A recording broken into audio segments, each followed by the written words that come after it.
मैं दीक्षित सर आप लोगों के इस नए चैनल में यह बताना चाहता हूं कि क्लास 10 बोर्ड में कोऑर्डिनेट ज्योमेट्री निर्देशांक ज्यामिति में आपको जो बोर्ड के क्वेश्चन है 20 साल के क्वेश्चन है, टारगेट क्वेश्चन है, वो सब मैं बताऊंगा। और यकीन रखिए इस चैनल से पढ़ने के बाद आपका पूरा कॉन्सेप्ट क्लियर हो जाएगा, किसी चीज की समस्या नहीं होगी। हर फार्मूला, हर डेरिवेशन इस चैनल में आपको मिलेगा। तो आप डेली का डेली क्लास करते रहिए और सभी दोस्त यार जितने भी हैं उनको शेयर करते रहिए, जिससे सब लोग एग्जाम की अच्छी तैयारी कर लें और बढ़िया नंबर पाएं। आइए आज मैं क्लास 10 में कोऑर्डिनेट ज्योमेट्री निर्देशांक ज्यामिति पार्ट 2 के बारे में बताने वाला हूं। देखिए कोऑर्डिनेट ज्योमेट्री निर्देशांक ज्यामिति में हम आपको बता रहे हैं दो बिंदुओं के बीच की दूरी, डिस्टेंस बिटवीन 2 पॉइंट।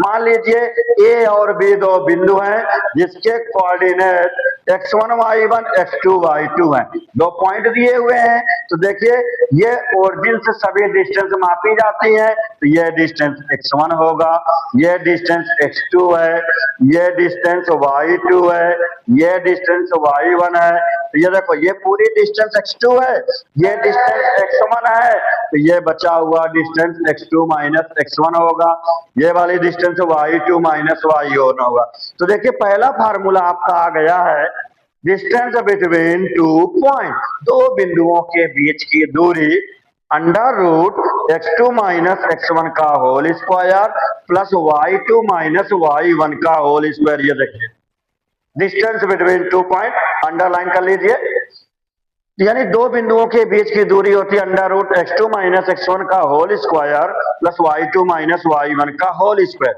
अब आइए equation of x axis, x axis का इक्वेशन क्या होता है, y equal to 0। Equation of y axis का इक्वेशन क्या होता है, x इक्वल टू 0।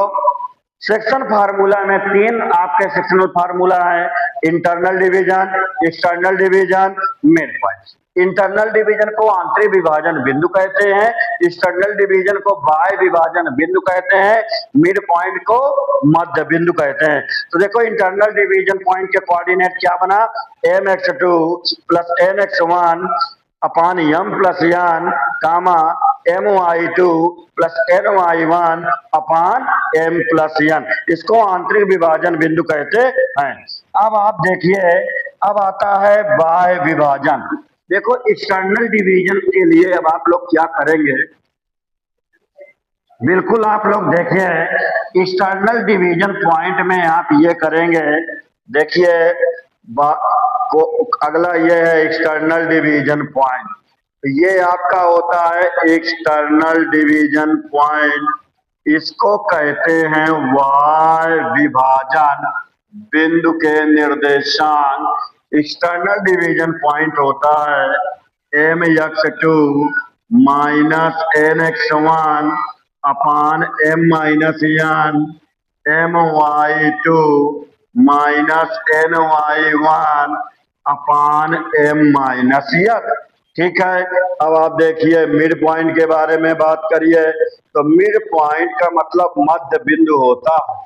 तो मिड पॉइंट के कोऑर्डिनेट क्या होंगे, x1 plus x2 by 2 comma y1 plus y2 by 2। तो ये हुआ x1 plus x2 by 2 comma y1 plus y2 by 2। अब आप देखिए गुरुत्व केंद्र, centre of gravity, centre of gravity में गुरुत्व केंद्र तो आप जानते हैं कि अगर गुरुत्व केंद्र के बारे में बात करते हैं, सेंटर ऑफ ग्रेविटी के बारे में, जहां पर क्या होता है ऑब्जेक्ट का मास कार्य करता है। तो आइए देखिए सेंट्रॉइड में अब आ जाइए कि कोऑर्डिनेट ऑफ सेंट्रॉइड, ये मान लीजिए आपका एक ट्रायंगल है, त्रिभुज है, ए बी सी, ए दिया है x1 y1, बी दिया है x2 y2, सी दिया है x3 y3। तो ये बताओ सेंट्रोइड, तो ये बताओ सेंट्रोइड केंद्रक, सेंट्रोइड मीन्स क्या होता है, केंद्रक। सेंट्रोइड का कोऑर्डिनेट, अब आप कहेंगे सर सेंट्रॉइड क्या होता है? मेडियन, जितनी भी मेडियन होती हैं उनका इंटरसेक्शन पॉइंट सेंट्रॉइड कहलाता है। माध्यिकाओं का प्रतिच्छेद बिंदु क्या कहलाता है? केंद्रक कहलाता है। इसका फार्मूला सेंट्रॉइड क्या है? x1 plus x2 plus x3 by 3 comma y1 plus y2 plus y3 by 3, ये है सेंट्रॉइड केंद्रक। अब मैं आपको इसके बाद ये बेटा बताने चल रहा हूं कि 3 बिंदु संरेख कब होंगे, 3 पॉइंट कोलिनियर कब होंगे। तो अब आप देखिए कोलिनियर पॉइंट, कोलिनियर पॉइंट इसको आप कहते हैं संरेख कोलिनियर पॉइंट। मान लीजिए अगर आपको प्रूव करने के लिए 4 नंबर या 4 मार्क्स में कह दिया कि कोलिनियर पॉइंट प्रूव करिए, तो आप कोलिनियर पॉइंट में आपके पास 3 पॉइंट क्वेश्चन में दे देता है, point A, point B, point C. A में ए का कोऑर्डिनेट x1 y1, बी का कोऑर्डिनेट x2 y2, सी का कोऑर्डिनेट x3 y3। तो इसकी कंडीशन क्या है? A B plus B C is equal to A C. A B कैसे निकालेंगे? ए बी है डिस्टेंस बिटवीन 2 पॉइंट, 2 पॉइंट के बीच की distance A B plus B C. अगर A B plus B C equal to A सी या सी ए आ जाए तो समझ लीजिएगा तीनों पॉइंट कोलिनियर होंगे, संरेख होंगे। अब आप देखिए इसके बारे में बात जब मैं आपसे करता हूं कोलिनियर के बारे में, तो इसमें आप समझिए अब जैसे रोम्बस दिया हुआ है, क्या दिया हुआ है? रोम्बस दिया हुआ है। तो रोम्बस का एरिया क्या निकालेंगे?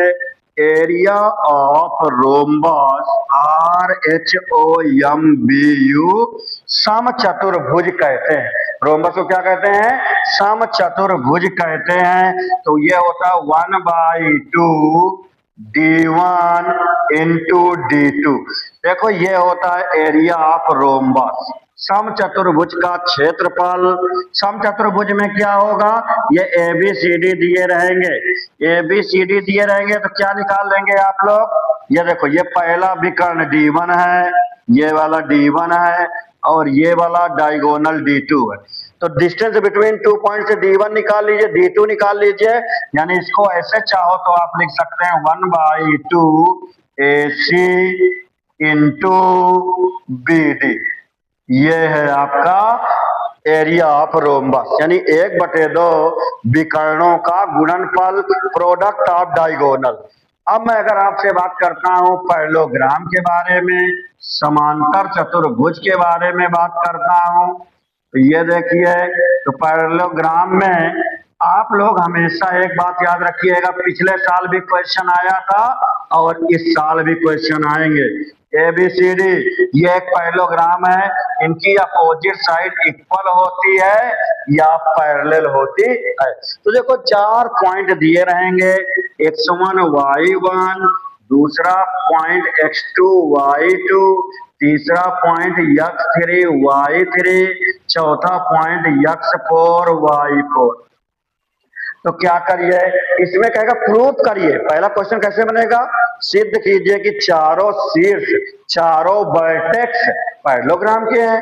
तो आप लोग क्या करिए, जो डायगोनल का मान लो अगर इसका मिड पॉइंट O है तो इस डायगोनल का भी मिड पॉइंट O होगा। अगर दोनों डायगोनल के मिड पॉइंट सेम आ जाए तो हमको प्रूफ हो जाएगा कि ये पैरेललोग्राम के वर्टेक्स हैं, यानी mid point O of diagonal AC is equal to mid point O of diagonal BD।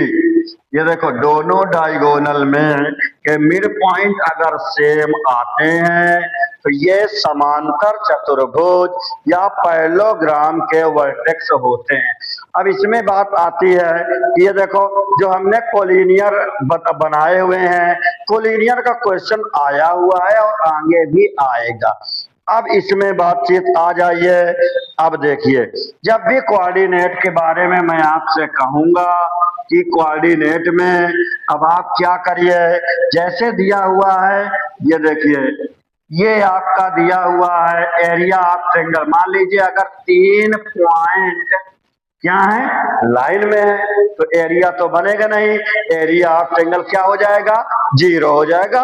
तो अगर मैं आपसे बात करता हूं area of triangle coordinate geometry में, एरिया ऑफ ट्रायंगल ABC, तो एक बात आप सुन लीजिए, इसके लिए आपको कोऑर्डिनेट ट्रायंगल है, इसमें ये A है, ये B है, ये C है।